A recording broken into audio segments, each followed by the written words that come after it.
MP विधानसभा चुनाव के लिए काउंटडाउन शुरू हो गया है। ऐसे में देपालपुर विधानसभा से निर्दलीय उम्मीदवार राजेंद्र चौधरी अपने समर्थकों के साथ देपालपुर विधानसभा में तूफानी जनसंपर्क कर मतदाताओं का आशीर्वाद लेते हुए नजर आ रहे हैं, जिसको लेकर हमारे संवाददाता यत्नेश सेन ने निर्दलीय उम्मीदवार राजेंद्र चौधरी से खास बातचीत की। देखिए एक खास रिपोर्ट।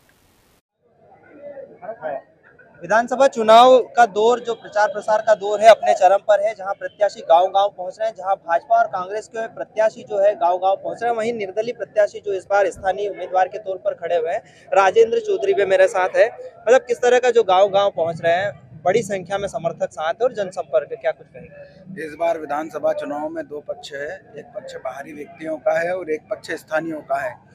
और स्थानीयता का जो मुद्दा है वो बरसों पुराना है। देपालपुर विधानसभा के जो मतदाता है बाहरी लोगों से उब चुके हैं, अब वह अपना जो जनप्रतिनिधित्व है भोपाल में भेजना चाहते हैं, इसलिए अपार जन समर्थन हम लोगों को मिल रहा है। क्योंकि आप निर्दलीय प्रत्याशी के तौर पर सामने आए हैं, वहीं सामने भाजपा और कांग्रेस, दो बड़े दल और दो बड़े नेता, ऐसे में आप सामने मौजूद है, किस तरह देखते हैं पूरा चुनाव? यह चुनाव बाहरी बनाम स्थानीय है, इसके अलावा और कुछ भी नहीं है। जहाँ एक और आप निर्दलीय के तौर पर खड़े हैं, लेकिन वहीं आप गांव में जब पहुंच रहे हैं तो योगी और मोदी का जो है बात कर रहे हैं आप स्थानीय के तौर पर, और लोगों से योगी और मोदी के नाम पर भी बात कर रहे हैं। हम हिंदुत्ववादी व्यक्ति है, राष्ट्रवादी व्यक्ति है, तो हम क्यों बात नहीं करेंगे। हमने हमारे जीवन के 10 स्वर्णिम वर्ष कांग्रेस के झूठे आरोपों में देश के विभिन्न कारावासों में बिताए हैं। हम राष्ट्रवादी विचारधारा रखते हैं, हम हिंदुत्ववादी विचारधारा रखते हैं, और हमारा हिंदुत्व जो है वो सच्चा हिंदुत्व है। ऐसा नहीं है कि स्वार्थ में कभी संचलन में चले और राम भक्तों पे पत्थर बरसाने वाले हाथों की माला भी स्वीकार करें। हम सच्चे हिंदुत्व पे चलने वाले व्यक्ति हैं, इसलिए ये हम हिंदुत्ववादी इसलिए ये बातें करते हैं। तो बिल्कुल जो जनसंपर्क का दौर जारी है, गांव-गांव नेता पहुंच रहे हैं, वहीं राजेंद्र चौधरी जी जो है वे भी अपना चुनावी जनसंपर्क कर रहे हैं। यत्नेश सेन, एमपी न्यूज़ देपालपुर। विधानसभा चुनाव के लिए मतदान की तारीख जैसे जैसे नजदीक आती जा रही है, वैसे वैसे जनसंपर्क का दौर भी और तेजी से बढ़ता जा रहा है। कुछ ऐसा ही हाल इन दिनों देपालपुर विधानसभा में भी देखने को मिल रहा है, जहां भाजपा प्रत्याशी मनोज पटेल के समर्थकों ने गुलाब जामुन, काजू बादाम और किशमिश से भाजपा प्रत्याशी मनोज पटेल की तुलाई की, जिसको लेकर हमारे संवाददाता यत्नेश सेन ने भाजपा प्रत्याशी के साथ बातचीत की। देखिए एक खास रिपोर्ट।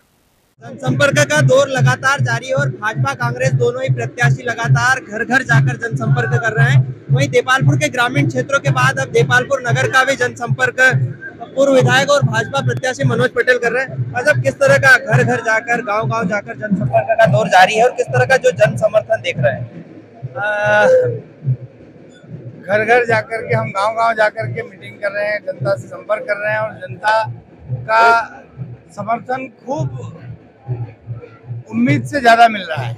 आप देख ही रहे होंगे कि जनता है और जनता जनार्दन और भारतीय जनता पार्टी के कार्यकर्ता बहुत उत्साह में है और उत्साह में काम कर रहे हैं और जनता भारतीय जनता पार्टी से विकास के नाम पर जुड़ रही है। फलों से तो तुलाई होती थी, लेकिन अब ड्राई फ्रूट से तुलाई, मावा मिठाई से तुलाई। हाँ, फलों से तो केले से, सेमफल से ऐसे तुलाई तो होती थी, पर आज गुलाब जामुन से भी हुई, मावे के लड्डू से भी हुई और काजू बादाम से भी हुई।